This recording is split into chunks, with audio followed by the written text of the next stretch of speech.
తిరుమల ప్రతిష్ట పెంచే విధంగా ఒక పనైనా చేసావా?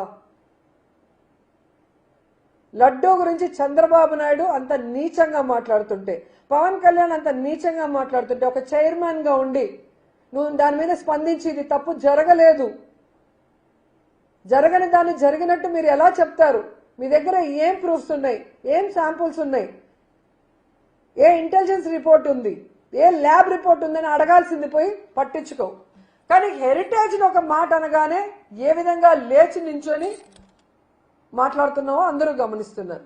సో దొంగ దొంగ ఒకరికొకరు సపోర్ట్ చేసుకుంటున్నారు. చంద్రబాబు నాయుడు చేసే యదవ పనులన్నింటినీ నువ్వు భజన చేసి గొప్పగా చూపించి ఈయనంతా తోపులేడు తురుములేడని చూపిస్తావు టీవీ5లో. ఆయనకి నచ్చే విధంగా ఆయన చెవులకి ఇంపుగా జగన్మోహన్ రెడ్డిని వైఎస్ఆర్సీపీ వాళ్ళని ఇష్టం వచ్చినట్లు మాట్లాడి వాళ్ళ మీద నిందలు వేస్తావు. దానికోసం నీకు క్విక్ ప్రోకో కింద ఒక తిరుమల తిరుపతి దేవస్థానం చైర్మన్ పదవి తీసుకున్న నీకు బుద్ధి లేకపోయినా ఇచ్చే చంద్రబాబు నాయుడు కన్నా బుద్ధి ఉండాలి. అంత గొప్ప పదవిని ఇలాంటి నీచుడికి, ఇలాంటి వికృత మనస్తత్వం ఉన్న బిఆర్ నాయుడికి ఇచ్చినందుకు ఆయన సిగ్గుపడాలి.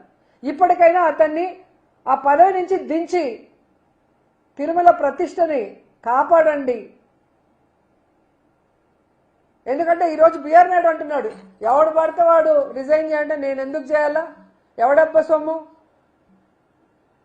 నాకు చంద్రబాబు నాయుడు చెప్తేనే చేస్తాను అంటే చంద్రబాబు నాయుడికి చెప్పే దమ్ము ధైర్యం లేదని ఇండైరెక్ట్ గా బిఆర్ నాయుడు చెప్తున్నాడు కదా. అంటే చంద్రబాబు నాయుడు జుట్టు బిఆర్ నాయుడు చేతిలో ఉంది.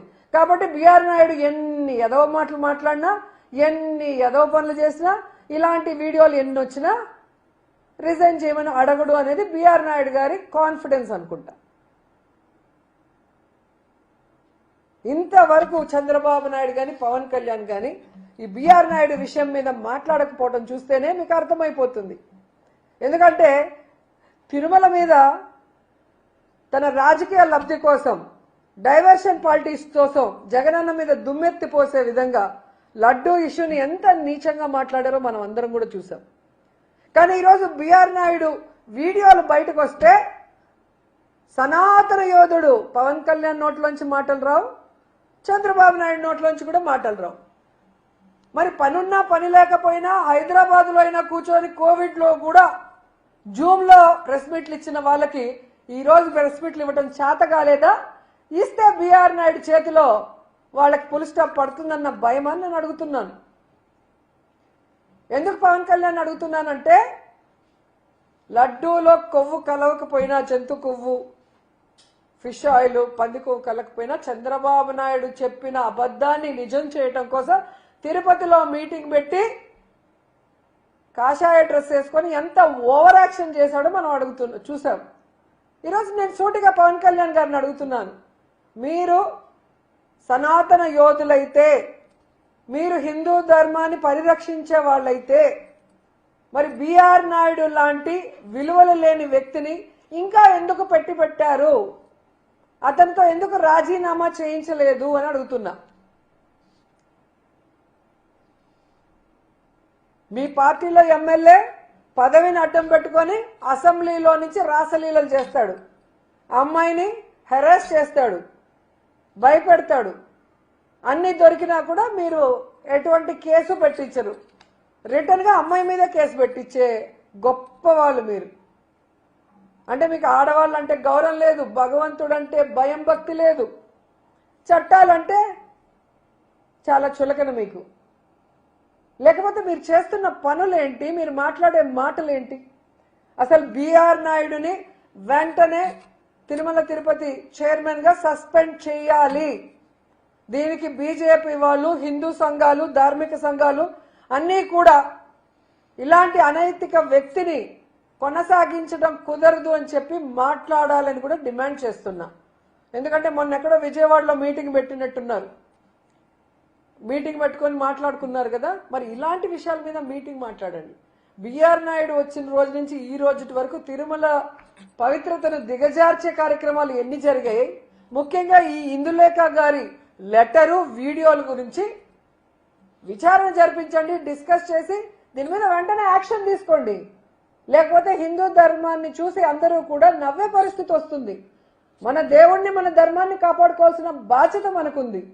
ఎందుకంటే ఈరోజు చంద్రబాబు నాయుడు చెప్పేది ఏది నిజం కాదు. ఆయన ఈవీఎం వల్ల గెలిచాడు కాబట్టి ఆ ఈవీఎం విషయాలు బయటకు రాకూడదు, జీవో ఇచ్చి మొత్తము వివిప్యాట్ని డిలీట్ చేశారు కాబట్టి దాన్ని డైవర్ట్ చేయడానికి ఏ విధంగా రోజుకొక కార్యక్రమంతో ముందుకొచ్చారో మనం చూసాం. ఆ తర్వాత నీ యొక్క హెరిటేజ్ని లాభాల బాటలో పెట్టడం కోసం ఏ విధంగా మీరు హిందాపూర్ డైరీతో ఏ విధంగా ఈరోజు అత్యధికమైన అమౌంట్ని కోట్ చేసి వాళ్ళకి కట్టబెడుతున్నారు. ఎందుకంటే ఆ యొక్క హిందాపూరు హెరిటేజ్ రెండు ఒకటే. ఆ విషయం భువనేశ్వర్ గారి ఫోటోతో పాటు హెరిటేజే ఒక దాంట్లో వెబ్సైట్లో పబ్లిష్ చేయడం మనం చూసాం. సో మీ అందరూ కూడా ఒకరికి ఒకరు తోడు దొంగలు. ముందర వాళ్ళని పెట్టి వెనక నుంచి నువ్వు కథ నడిపించి ఏ విధంగా భగవంతుడి కోసం భక్తులు వేసిన విధానాలను, భగవంతుడి డబ్బుని ఏ విధంగా దోచుకుంటున్నాం అనేది ఈరోజు కళ్ళ ముందు కనిపిస్తుంది. ఎందుకంటే మీరు దేవుడితో రాజకీయం చేశారు. దేవుడి లడ్డూనే మీరు చాలా అసహ్యంగా మాట్లాడారు. అది తప్పు అని సుప్రీంకోర్టు చెప్పింది. రాజకీయాల్లో భగవంతుడిని లాగద్దండి, ఎటువంటి జంతు కొవ్వు, ఎటువంటి పంది కొవ్వు ఏవి కలవలేదు అని క్లియర్ కట్గా చెప్పింది. చెప్పిన తర్వాత కూడా మీరు ఏ విధంగా భగవంతుడిని అవమానపరిచే విధంగా ఫ్లెక్సీలు వేసి గొడవలు చేసి డైవర్షన్ పాలిటిక్స్ చేశారో మనం చూసాం. ఈరోజు సిబిఐ వేసిన కేంద్ర ప్రభుత్వంలోని వాళ్ళు, రాష్ట్ర ప్రభుత్వం వాళ్ళు కలిపి చేసిన ఎంక్వైరీలో ఏమీ లేదని తేలితే నువ్వు మళ్ళీ ఒక కమిటీ వేసావంటే అర్థం ఏంటి? రెడ్ బుక్ రాజ్యాంగాన్ని తీసుకొద్దాం అనుకుంటున్నారా? ఈరోజు సిగ్గు లేకుండా బిఆర్ నాయుడు విషయం కూడా డైవర్షన్ కోసం వైసీపీ తీసుకొచ్చిందంట. వైఎస్ఆర్సీపీ పార్టీ బట్టి ఎన్ని సంవత్సరాలు అయింది? బిఆర్ నాయుడుకి ఇందులేఖతో ఉన్న పరిచయం ఎన్ని సంవత్సరాలు అయిందో ఒకసారి చూసుకోండి. వైఎస్ఆర్సీపీ మీద నిందలు వేస్తే నవ్వుకుంటారు జనాలన్న బుద్ధి జ్ఞానం కూడా లేదా వైసీపీ వాళ్ళకి, టీడీపీ వాళ్ళకి, జనసేన వాళ్ళకి, అట్లాగే బిఆర్ నాయుడిని ఎవరైతే సపోర్ట్ చేస్తున్నారో వాళ్ళకి? ఎందుకంటే వైసీపీ పార్టీ పెట్టింది ఇప్పుడు, కానీ బిఆర్ నాయుడు గారికి ఇందులేఖ కుటుంబంతో ఎప్పటి నుంచో పరిచయం ఉంది.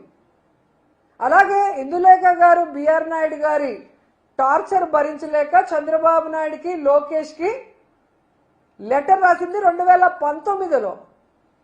దీంట్లో మేం చేసిన ఫేక్ వీడియోలు ఏముంది, మేం చేసిన తప్పులు ఏముందో మాకైతే అర్థం కాలేదు. తప్పు చేసింది బిఆర్ నాయుడు. వాళ్ళ దగ్గర డబ్బు ఉందని, వాళ్ళ దగ్గర పవర్ ఉందని, అధికార పార్టీ అండుందని